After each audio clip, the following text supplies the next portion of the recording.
Hello and welcome to my channel. In this video, I will be covering very short answer type question of chapter 5 Formulae. So let us start with question number first, which says that t equal 2 pi under root L by G. So what are the variables present in this formula?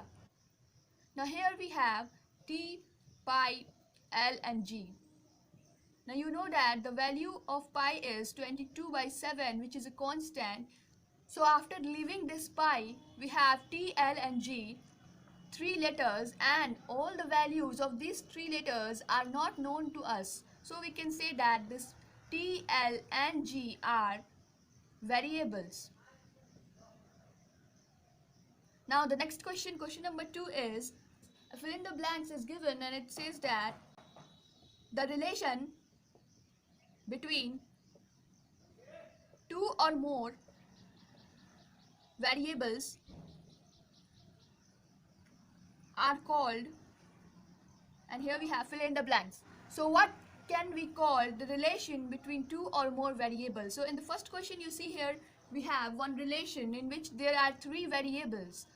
So what this relation we can call? This relation we can call as a formula. So similarly here also in this fill in the blanks we have to write it as formula. Now the third question is the sum of terms of an infinite geometry progression which is denoted by S is equals to A divided by 1 minus R. So this is infinite geometry progression, and here we have to change the subject to R.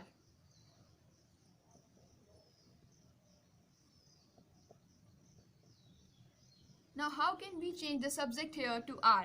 We can write this as S multiplied by 1 minus R is equals to A. Now for making R as a subject, we have to remove this S, 1 and this negative sign from R. So according to the BODMAS rule, first we will remove this S which is in multiplication. So here it is in multiplication, we have 1 minus R is equals to, then when we transfer this to the other side, then it comes into division. Now we have 1 minus R equal A by S. Next we have to remove 1 from here. So here we have the positive sign of 1. Now minus R is equals to A by S minus 1, because the positive sign changes into the negative when you transfer the number here. Now one more thing left with R is the negative sign, because we have to change the subject to R and not to the minus R. So how can we remove this minus sign? We can remove this by multiplying both the sides with minus 1. On multiplying minus 1 both the sides, we get here minus 1 multiplied by minus R and is equals to minus 1 multiplied by A by S minus 1. So this will be here R equal minus A by S and plus 1. We will multiply this minus in the bracket, then the variable and constant will changes its sign. And here also we have changed the sign of R. Now here we have got the R as the subject. So we can write this R as equals to minus A by S plus 1, or this can also be written as 1 minus A by S. And the another form of writing this is, you can take the LCM of this here and you can write it as S minus A divided by S. So here we can see that now R as a subject we can represent it by three different forms. One is this. Second we have 1 minus A by S, and third we have S minus A divided by S. Now question number 4 says that the variable which is expressed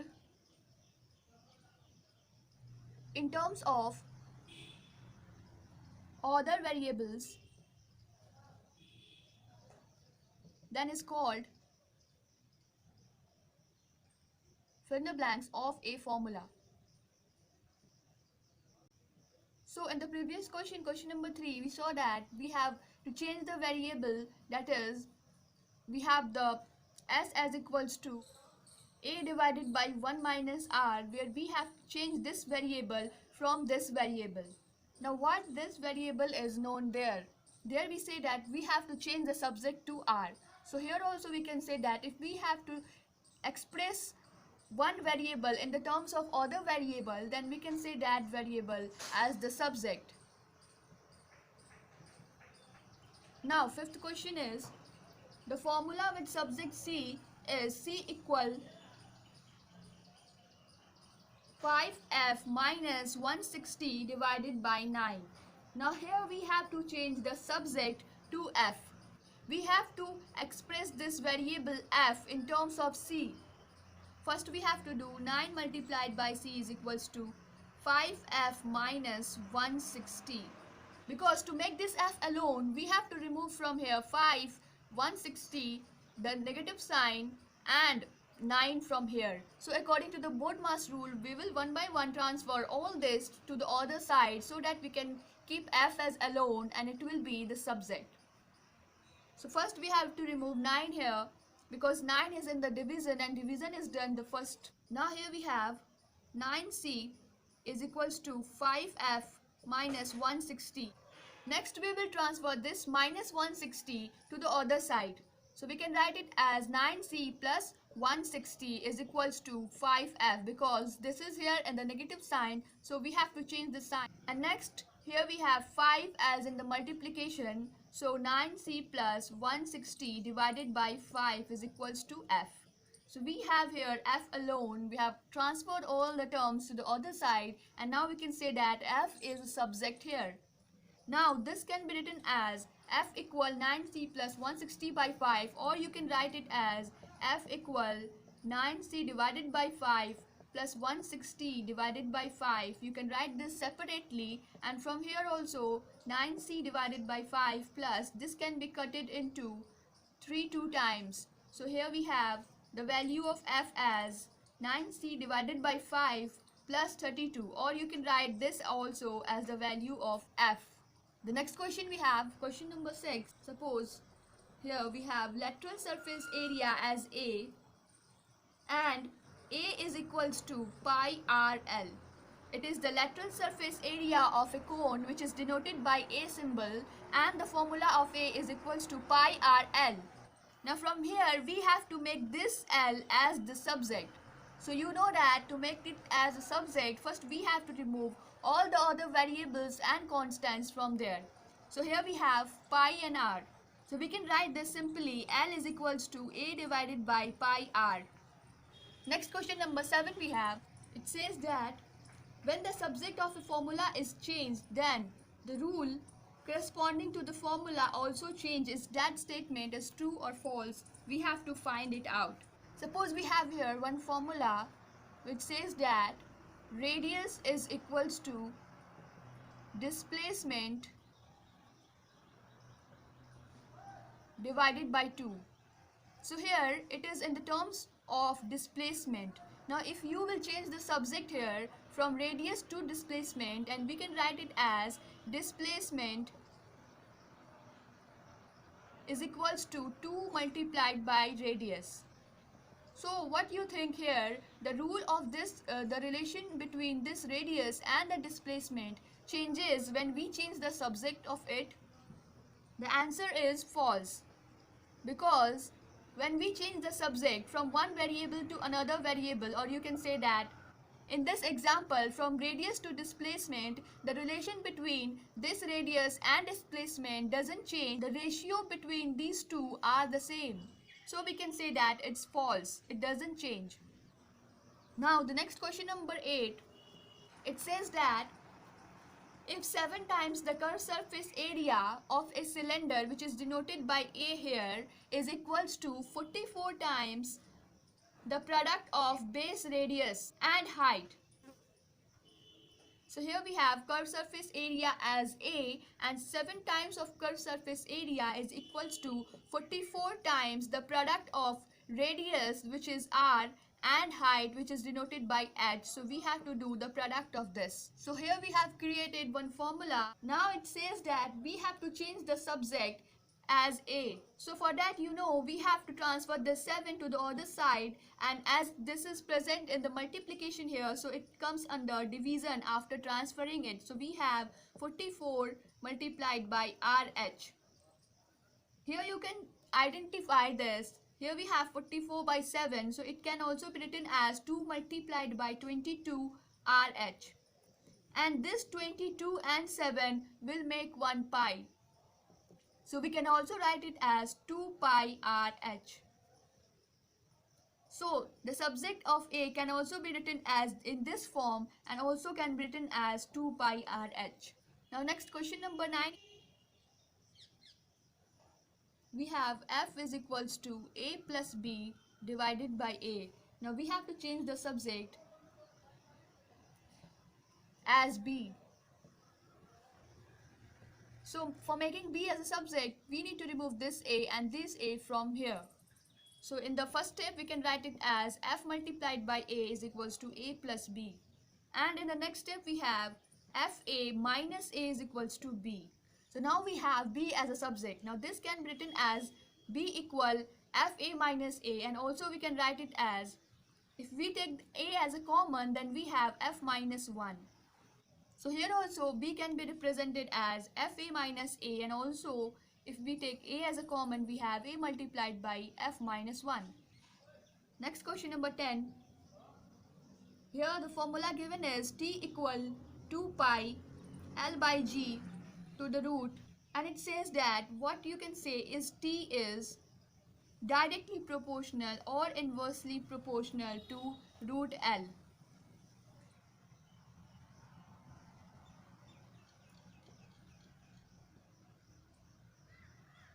Now here this L is given in the numerator and not in the denominator. So because of that, we can say that T is directly proportional to root L. Suppose we have T equal 1 by root L.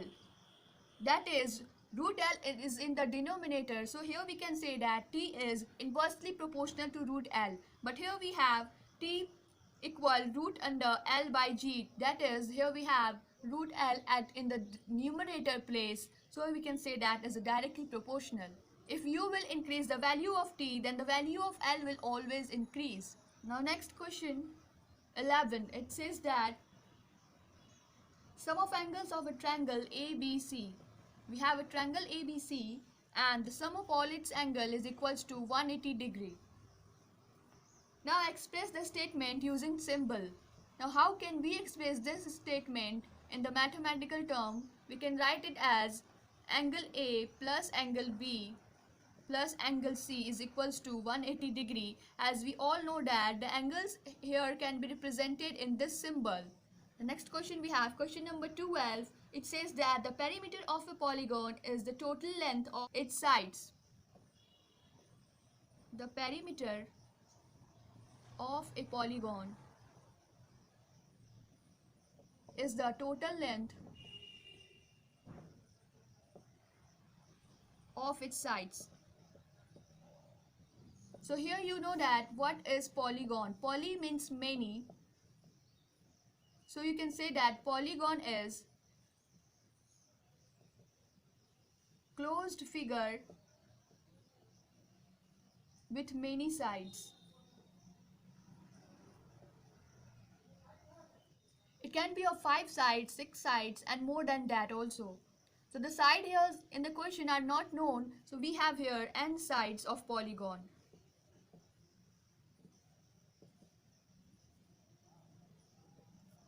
Which acts as its length of sides. Suppose we have, in the place of n, let us assume that we have 5 sides of polygon.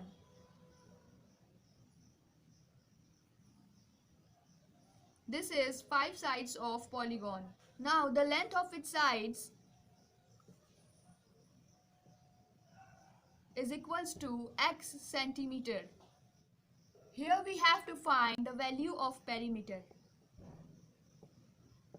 So it says that here we have the relation between the perimeter of the polygon and the length of its sides, which says that perimeter is equals to total length of its sides. Suppose we have 5 sides of a polygon, So what will be the sum of all its total length?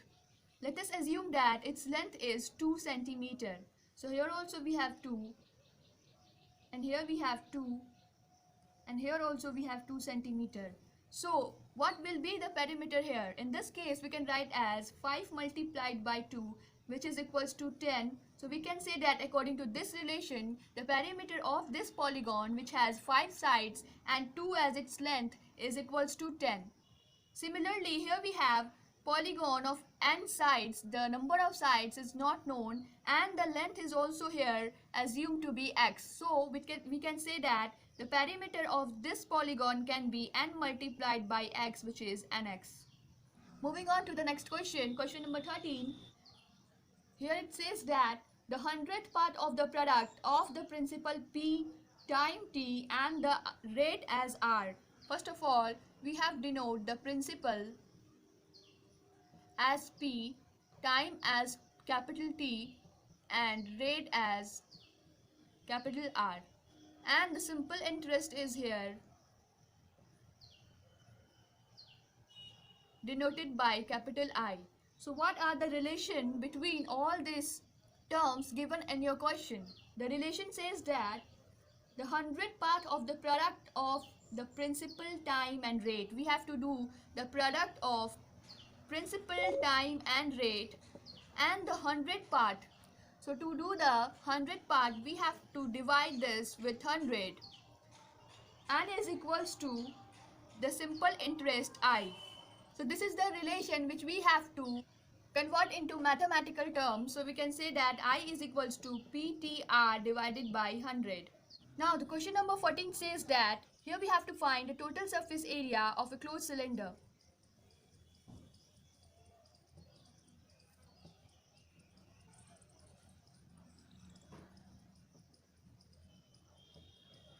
And the curved surface area is given here is equals to 2 pi RH, and the base area is given as pi r square. So we have a closed cylinder. So we have the curved surface area as 2 pi RH. Now the base area is pi r square. So here we have the base area. Now like this, we also have here base area. So we have two base area. So this we have 2 pi RH, and this we have pi r square, and also this we have pi r square. Now the total base area can be written as pi r square plus pi r square, which is 2 pi r square.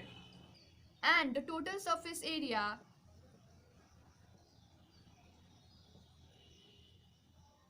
can be found as curved surface area plus base area, or you can say that total base area. So here we have 2 pi RH plus 2 pi r square. So we can take that 2 pi r as a common. So here we have h plus r. So this is the total surface area. Question number 15. It says that if pressure P is inversely proportional to the volume V, then at the constant temperature, we have to find that is PV is also a constant. So first here pressure is denoted by P, and the volume here we have is denoted by V. If we have P as inversely proportional to volume, so we can write it as P is inversely proportional to the volume. So can we say that the product of V and P is a constant? So from here you can see that if you will transfer this P to the other sides, so it will be here V multiplied by P, which is directly proportional to 1 here. So the product of V and P is directly proportional to this 1, which is a constant number. So we can say that the product of V and P is a constant. Next, question number 16. It says that a formula is based on the equality property. Yes, of course, always we know that every formula contains the equality sign in it. Have you ever seen any formula having an unequal sign? Suppose like we have one formula which is a plus b to the whole square and is equals to a square plus b square plus 2ab. So can we write this formula in this unequal form? A formula can never be in the inequality form. Thus it is based on an equality property. Question number 17 says that if the 16 times of the area of square A, area of square here is denoted by A and the perimeter is denoted by P. Now the relation between this area and the perimeter says that the 16 times of the area is equals to perimeter of the square. Now we have to find out the formula while putting A as the subject. So if you will put A as a subject, then we can write it as A is equals to P square divided by 16. So this can be the formula if we have A as a subject, not 16 multiplied by A. Question number 18 says that 3 children have pocket money as X, Y and Z and the average money is equals to 15 here. Then we have to find out the value of X plus Y plus Z. So we know the formula how we find the average of any number. We simply add the number and divide it with the number of terms. So here we have 3 terms, so we will divide it with 3 and this is the formula of finding the average of any number. And here this is given equal to 15. Now we have to find the sum of these 3 money. So we can find it by transferring the 3 on the other side and it will be equal to X plus Y plus Z is equals to 15 multiplied by 3 and is equals to 30. So we can say that the sum of all this 3 pocket money is equals to 30. The next question, question number 19. Question number 19 says that what are the variables in the formula we have A is equals to pi r square. So you can see that pi is only the constant here and A and R are the variables. So we can say that here we have A and R as variable. Now the last question is question number 20. It says that the ratio of T to root L is equals to 2 pi and divided by root G. Now what will be the value of root L here? So this we can find as if we put the root L as the subject. So for putting it as the subject, we can write this as T multiplied by root G and is equals to 2 pi multiplied by root L. Now here we have root L in the numerator. We have taken it to the denominator to numerator. Now we have to remove this 2 pi from here to get the value of root L. So root L is equals to T multiplied by root G and divided by 2 pi. So now root L is the subject and also we have find the value of it. Now that's all for this video. In the next video we will be solving short answer type question of this chapter. Till then do like, share and subscribe my channel. Thank you.